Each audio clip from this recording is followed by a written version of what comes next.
Hello everyone, welcome back to my YouTube channel. As you all know, this is Arpit Raj और आज के video में मैं लेकर के प्रस्तुत हूँ मैट्रिक्स वीडियो सीरीज का नेक्स्ट वीडियो लेक्चर, जिसमें हम डिस्कस करेंगे इक्वालिटी ऑफ टू मैट्रिसेस, यानी दो अवयवों की समानता के बारे में कि कब दो अवयव एक दूसरे के बराबर कहे जाते हैं या होते हैं। यदि दो वस्तुएं मात्रात्मक तौर पर एक दूसरे के समान हों तो उन दोनों वस्तुओं को हम मात्रात्मक रूप से बराबर कहते हैं एक दूसरे के। तो वही कॉन्सेप्ट यहाँ पर भी है कि आपको कोई दो मैट्रिसेस अगर आपके पास दी रही होंगी तो आप कब कहेंगे कि यार ये दोनों मैट्रिसेस बराबर हैं, है ना। उसी पे आज का हमारा ये डिस्कशन बेस्ड है। तो यहाँ पे डेफिनेशन है इक्वालिटी ऑफ टू मैट्रिसेस का कि हम कब कहेंगे कि दो मैट्रिसेस एक दूसरे के बराबर हैं। तो the two matrices A equal to A I J and B equal to B I J, है ना, are set to be equal if. यहाँ पे दो कोई भी मैट्रिक्स ली गई है, किसी भी ऑर्डर की दो मैट्रिसेस ली गई हैं। एक है ए equal to A I J, है ना, और एक है B equal to B I J, है ना, are set to be equal. ये दोनों मैट्रिक्स ए और बी एक दूसरे के बराबर या समान तभी कही जाएंगी जब पहला कंडीशन, इसके दो कंडीशन है। पहला कंडीशन कहता है both A and B are of the same order, यानी दोनों जो मैट्रिक्सेस है, मैट्रिक्स ए और मैट्रिक्स बी, इन दोनों का क्रम या कोटि या ऑर्डर जो है वो सेम होना चाहिए। यानी कि ये दो गुणे तीन क्रम का है तो मैट्रिक्स बी भी दो गुणे तीन क्रम का ही मैट्रिक्स होना चाहिए, ठीक है। अगर मैट्रिक्स ए स्क्वायर मैट्रिक्स है ऑफ ऑर्डर एन, तो मैट्रिक्स बी भी square matrix of order n, यानी ऑफ द सेम ऑर्डर होना चाहिए। अगर ये वर्ग अवयव है तो ये भी वर्ग अवयव ही होना चाहिए, ठीक है। तो यही पहली कंडीशन कहती है कि both A and B are of the same order. M cross n मैंने यहाँ पे जनरली लिख दिया है। ये वर्ग अवयव भी हो सकता है और कोई भी अवयव हो सकता है, ठीक है। यहाँ पे आपके दोनों मैट्रिसेस ए और बी किसी भी ऑर्डर के अवयव हो सकते हैं, किसी भी क्रम या कोटि के अवयव हो सकते हैं। और हमारा दूसरा जो कंडीशन कहता है इक्वालिटी ऑफ टू मैट्रिसेस के लिए, वो है A I J equal to B I J for all I and for all J. यानी आपके प्रत्येक आई के मान के लिए और प्रत्येक जे के मान के लिए ए आई जे बी आई जे के बराबर होना चाहिए। मीन्स कहने का मतलब ये है ए मैट्रिक्स के जिस जिस पोजीशन पे जो जो अवयव हैं, मैट्रिक्स बी के उस पोजीशन पर वही सेम अवयव आने चाहिए, यानी उनका सेम मान होना चाहिए। कहने का मतलब ये है A I J equal to B I J for all I and for all J. यहाँ पे मैंने लिखा है means the corresponding elements of both A and B are equal to each other. यानी कि जो मैट्रिक्स ए और matrix B है, इन दोनों के जो संगत अवयव हैं, यानी कि सेम पोजीशन वाले अवयव जो हैं, वो एक दूसरे के बराबर होने चाहिए, है ना। तो इक्वालिटी ऑफ टू मैट्रिसेस के कंसेप्ट को आप बहुत अच्छे से याद रख लें कि दो मैट्रिक्स कब बराबर कहे जाते हैं, जब कि उन दोनों मैट्रिक्स का ऑर्डर सेम हो, यानी सेम क्रम के हो, सेम कोटि के हो, और ऑल्सो उनके संगत अवयव, दोनों मैट्रिसेस के संगत अवयव एक दूसरे के बराबर हो। यानी कि A11 पोजीशन वाला अवयव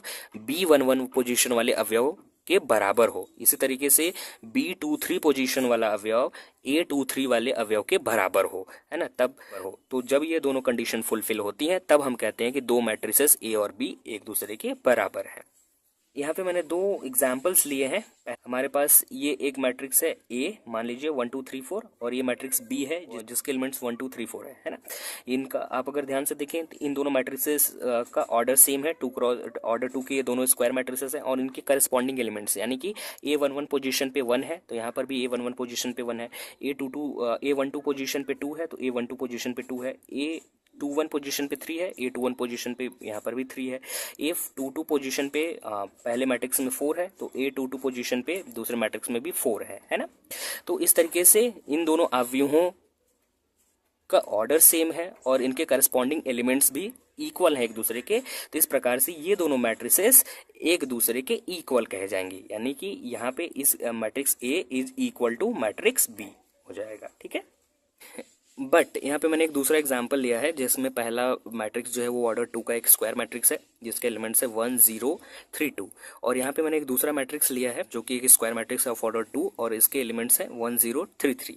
आप देख पा रहे हैं कि A11 पोजीशन पे और यहाँ पे B11 पोजीशन के दोनों एलिमेंट्स सेम है, इक्वल टू 1 है।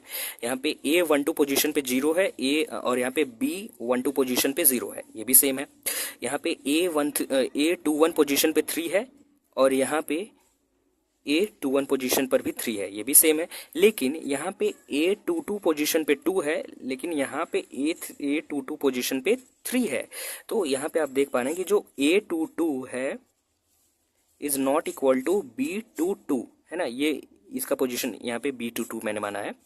तो यहाँ पे आप देख पा रहे हैं सारे करस्पॉन्डिंग एलिमेंट्स तो सेम है ना। लेकिन A22 पोजीशन और B22 पोजीशन के एलिमेंट्स एक दूसरे के इक्वल नहीं है। तो इस केस में हमारा ये जो मैट्रिक्स A है is not equal to B होगा, है ना। यानी ये दोनों मैट्रिक्स एक दूसरे के बराबर नहीं कहे जाएंगे। तो आप ध्यान रखें कि दो मैट्रिसेस केवल और केवल तभी बराबर कहे जाएंगे जब उनके ऑर्डर सेम हो और उनके करस्पॉन्डिंग एलिमेंट्स भी एक दूसरे के बराबर हों। यहाँ पे प्रॉब्लम सॉल्व करने के लिए एक मोस्ट इंपॉर्टेंट नोट है जो मैं उससे डिस्कस कर दे रहा हूँ कि मान लीजिए कि आपको प्रॉब्लम में ऐसे दे दिया जाएगा एक मैट्रिक्स जिसमें x Y Z t variables दिए रहेंगे या फिर इन वेरिएबल्स का कॉम्बिनेशन दिया रहेगा अलग अलग एलिमेंट्स में, और दूसरे साइड आपको कुछ कांस्टेंट वैल्यूज दी रही होंगी, ठीक है। तो कहा जाएगा कि आप इन variables X Y Z T जो भी दिए रहेंगे इन सब का अलग अलग मान निकालिए। तो ठीक है, तो यहाँ पे हमें ऑलरेडी दिया जा चुका है कि ये दोनों मैट्रिसेस एक दूसरे के बराबर हैं, तभी यहाँ पे बराबर का चिन्ह लगा हुआ है ना। तो जब ये दोनों एक दूसरे के बराबर हैं तो इनका ऑर्डर सेम तो है ही है और इनके करस्पॉन्डिंग एलिमेंट भी एक दूसरे के बराबर होंगे, यानी A11 पोजीशन का अवयव B11 पोजीशन के अवयव के बराबर होगा। तो यहाँ से आपका x इक्वल टू क्या आ जाएगा 1 आ जाएगा, और यहाँ से आपका y इक्वल टू 2 आ जाएगा, है ना, और z इक्वल टू 3 आ जाएगा और t इक्वल टू 4 आ जाएगा, है ना। तो इस तरीके से जब आपके पास दो मैट्रिसेस ऑलरेडी बराबर दिए रहेंगे तो वहां से आप संगत अवयवों की तुलना करके समस्त वेरिएबल्स का मान फाइंड आउट कर सकते हैं।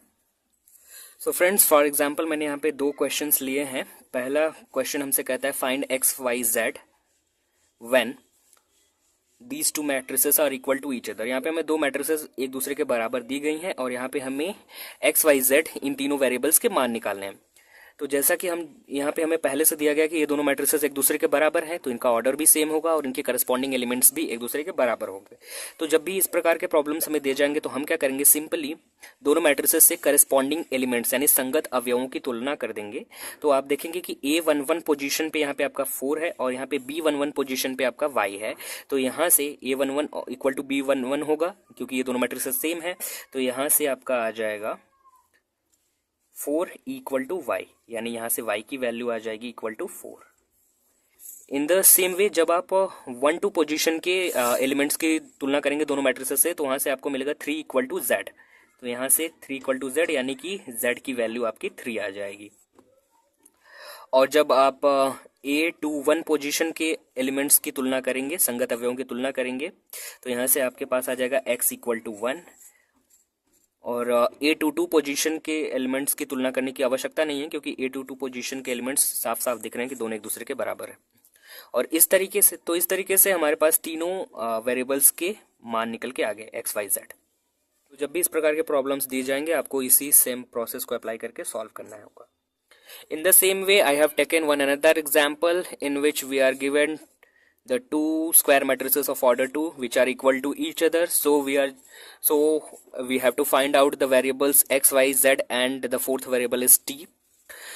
So as we are already given these two matrices are equal to each other, so what we will have to do now is we are simply going to equate the corresponding elements from both of the given matrices. So this will implies that x equal to 1 and when we compare the corresponding elements at the position 1 2 then we will have y equal to 2 and by comparing the corresponding element at the position 2 1 we will get z equal to 3, and in the same way by comparing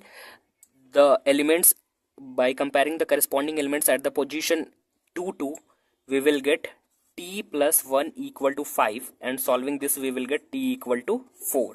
So in this way x equal to 1, y equal to 2 and z equal to 3 and t equal to 4. These are the values of the given variable x, y, z and t. So in this way we have solved this question. So that's all about my today's video. In this video we have discussed how we can say the two given matrices are equal to each other. For equality they must have the same order and also the same corresponding elements situated at the same position. So see you very soon with a new video. So thank you very much for watching this video. Don't forget to subscribe my channel.